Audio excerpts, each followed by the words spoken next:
Hello, my name is Chanel Golson. Today we will talk about becoming a new agent, some advice on becoming a new agent, and where to start.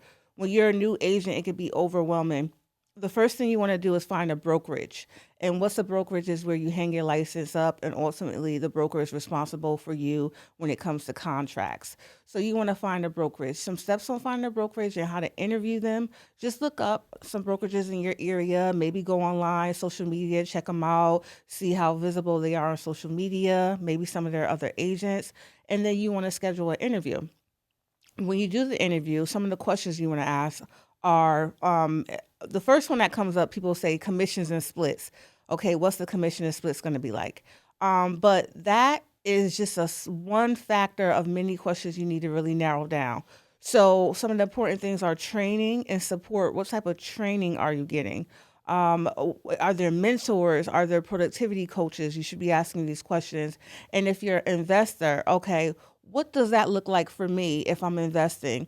Are you investor friendly? Is there a certain percentage for me to list homes that are mine or to sell them? Those are the type of questions you want to ask. And then even can you audit their training? Some brokerages let you audit their training. If you can, I would suggest do that because you can have an inside look into how they train their agents. Um, Oh, okay. So when you order the training, it's just going to the training. You're there as a guest, but you're there taking the training just as any agent would. But instead of being a part of the brokerage, you're there as a guest. So you're auditing and you're just seeing what their class is like and you're immersing yourself in the experience before you become an agent. So some brokerages offer that, and if so, take advantage of it. And then once you do that, you have your interview. You also want to ask about, okay, we talked about mentorship, productivity coaching. Mentorship and productivity coaching are two separate things. So productivity coaching helps you be successful in your business. It helps you as a business owner. You are a business owner. You have to start thinking as a business owner. So what does that mean? Okay, if I have a goal of a number I want to make, how many calls should I be making? What how am I reaching clients? How many appointments do I need to go on? So a productivity coach is just seeing where you are, where you need to go, make a plan, and it helps you for accountability in executing that plan. So that's different from a mentor. A mentor helps you and guides you through a transaction and through, okay, this is what it looks like your first 30 or 90 days. It's more so get you acclimated to operating on your own versus productivity is all about how you can be successful in your business and actually uh, make it when it comes to sales. So mentorship and productivity coaching, two separate things. So you want to see what the brokerage offers in that regard. Um, and then too, you might want to see when it comes to your agents, how many are staying, how long are they staying there, and then what's the process if you happen to have to leave? Do your clients go with you? Do they stay with you? Things like that. Some other things to think about as a new agent, branding yourself. You want to come right in as a brand yourself. It's your business, so you want to make sure you're branding it that way. So you don't want to lean on a brokerage and have everything a brand brokerage branded email, brokerage branded signage. Like you want to make your own mark in this industry early on because what if you have to change your brokerage? Now your whole brand and identity is wrapped up into that brokerage. So branding yourself is important and don't be a secret agent.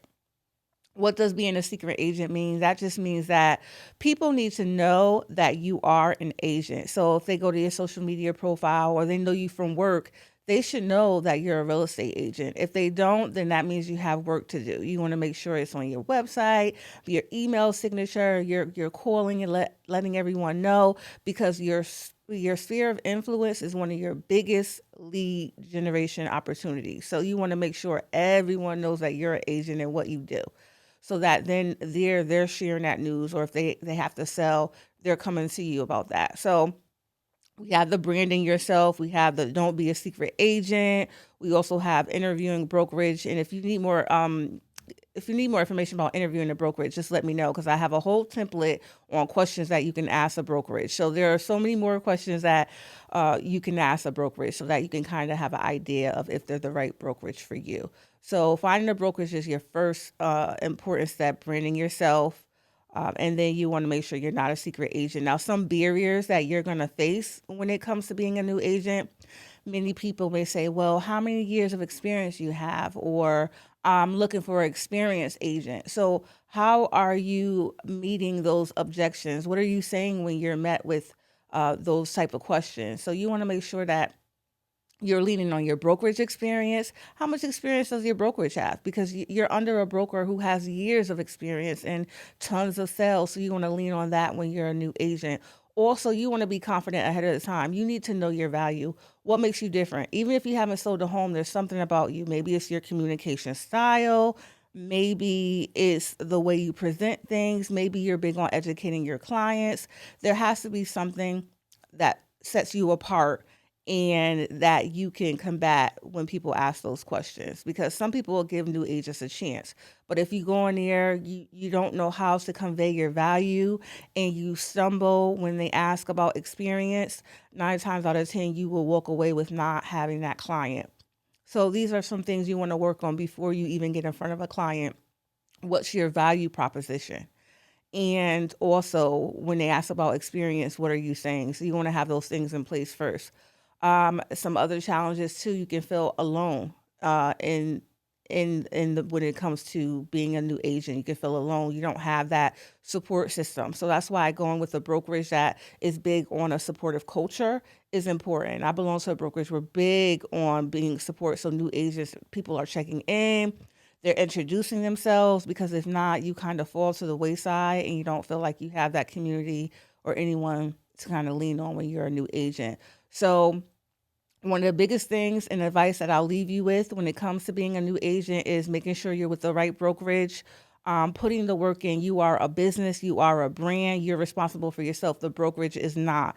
So you're not working for them, you're working with them. So once you understand that and your mindset changes, you can become very successful. And then what are you doing? What does your schedule look like? You should be generating. What does lead generation mean? You have to look into what that is. And brokerages have classes where they can teach you how to lead gen, and you can find out what works for you. Some of the common lead generation you hear is maybe mailers, door knocking, cold calling, open houses. Now, each lead gen method, that you don't have to do everyone, but you have to try them out and see what works for you. So that's kind of figuring out who you are and how you want to approach your business. That's what you're ironing out in the beginning, and then you can kind of perfect it as you go. So my advice I'll leave you with is just make sure that you know that you're a business, you're a brand, and what you put into this, you'll get out. All right, so let's dive a little bit deeper into lead gen and lead generation. And I spoke about open houses, and so here are some benefits and downfalls. It could be very successful if you market an open house the right way. So what does that mean? Before the open house, you want to make sure you're setting up a invite on social media, Eventbrite, whatever way you do it, but make sure you're online doing that. As well as going to be in your MLS, which shows up on Zillow, it shows up on Realtor.com. You want to have all that. Then you want to send out mailers, and what that is like a postcard saying, "Hey, we have an open house coming up. You want to come to the open house." And then I go as far as making sure there's directional signs. So the day before, I put signs out along the street and along the busy crossways. So you want to make sure you're getting all different folks that are making come to the open house. And I also, when it comes to open houses, I will door knock. So that's kind of 2 in 1. You have your open house, but you use the door knocking as an opportunity. So what door knocking is, you're going door to door and you're saying, "Hey, my name's Chanel Golson. I'm an agent in the area. In addition to being an agent, I'm your neighbor. And now I give you the opportunity to pick your next neighbor with this open house. So you can come preview the open house, or you can send someone their way to the open house. So as you're door knocking, one, you're introducing yourself. You're also giving them value because you're giving them this open house and saying, "Hey, you can pick your neighbor." And then I also leave cards. I may leave like little goodies so that they'll remember me. So I use that opportunity, that door knocking. I do 2 in 1. So it's not just the open house as lead gen in itself, but then the door knocking is another way to lead gen. But you're door knocking with a purpose. You're not just knocking on their door. You're saying, "Hey, we have this open house." So that's what you want to do with the open houses. So you can door knock, put your signs up, create your event, send out mailers. And then with open houses, you can capture a lot of people at once and potential buyers. So with an open house, you'll have people coming in that they're represented, they have agents, but then you'll have some that just wandered and they want to look at the home, or they're in the beginner stages of buying a home. So then with that, they come in and then they could potentially be a lead for you. So you want to talk to them and you want to say, hey, you know, take a tour around the home. If you have any questions about the home buying experience, and then you have them sign in, follow up with them, and then they could potentially be your client. So open houses, they range around like 2 hours to 3 hours. So it's an investment of your time. And we know with agents, you're always time conscious. You have to think about, do I have time to do that? But open houses are successful for so many different agents because you could potentially have buyer leads come through those open houses, and then you door knock and you had a good reason to door knock. So that's why I like open houses. So one of the downsides is that you're investing a lot of time, and then you may get a few folks, maybe 4 or 5. Some are successful where you get 19 and 20. So it all depends on the house, how you brand it and market it. That depends. So we talked about open houses. We talked about door knocking, and you can door knock even when it's not for open house. Maybe you say, "Hey, we have a storm coming up, so now I have a vendor who shovels and who plows, and here's their information. I just want to share it with you, and it has your card too." So that's a good way. You want to offer value. You don't want to just knock on someone's door and just say, "Hey, I'm an agent. You have any sales for me?" You want to offer value, and then they're going to remember you. They're going to say, "Oh, okay, I'll put your card up and thank you for this. I needed someone to plow my driveway, or I needed someone to mow the lawn." So I always bring something with me when I'm door knocking. So we have your door knocking, your open house, and then you talk about farming. That's where your mailers come in at, and the mailers like a postcard you mail to them. You can talk about your services. When I do mailers, I do it for open houses. I do it for upcoming training and events, and you can even do it for community events. Maybe people want to know what's going on, but then you have your information up there. So that's what you can do with the mailers, and that's a part of farming, and that's a lead gen. One of the downside is that it's costly because you have to pay for the postage, you have to pay for the mailers to go out, but it can work for you. So that's the downside. It's just the cost. Some of the lead gen where you're not putting money out, but you're investing time, as we said, with the open houses for other agents, open houses for you, cold calling. That's one where it's not expensive, but it's going to cost you time. So you may set aside 3 hours to cold call. And cold calling means that you have never had contact with this person. That's why it's cold, because there's no relationship there, there's no warmth. So you want to do that, introduce yourself, and you want to say, okay, maybe it's for the open house. You're doing a cold calling for open houses, or maybe it's for the upcoming seminar. You're calling them, or you see that they've owned their home for 20 years. Maybe they want to move up, and you could say, "Hey, would you be interested in learning the value of your home, or seeing what homes are selling for in your area?" Or are you have you thought about relocating? I see you've been in your home for 20 years, so you have to kind of see what angle you want to approach when you're cold calling. So you create your list, have a purpose, and then you call them. So that's one. The downside is that it's time consuming, but it's fruitful, and it doesn't cost you money. So a lot of new agents, they're going to do cold calling, they're going to do open houses, and then when you progress, you can start the farming and sending out the mailers, magazines, whatever else.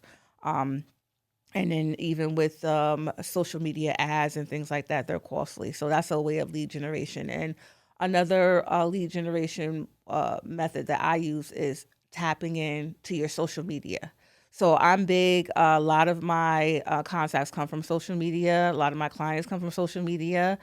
Even with my TikTok page, I have like, I don't know, 60 people up there, but I just got a new client from TikTok. And I was like, how did you find me? I don't even post on TikTok, but I post, but I don't post as much as I do on other platforms. So social media, and I created a plan. A part of my lead generation plan is that every week I'm speaking to at least 5 different agents and then 2 businesses. So I'm telling them who I am, how I can possibly help them, and I'm making that connection. And then I follow up with them, and I set up a set in place to make sure I'm calling, texting, and engaging with them. So we're starting that new relationship, and that leads to referrals, which increases your business. So social media could be free. If you're not doing ads, you tap into your base in social media.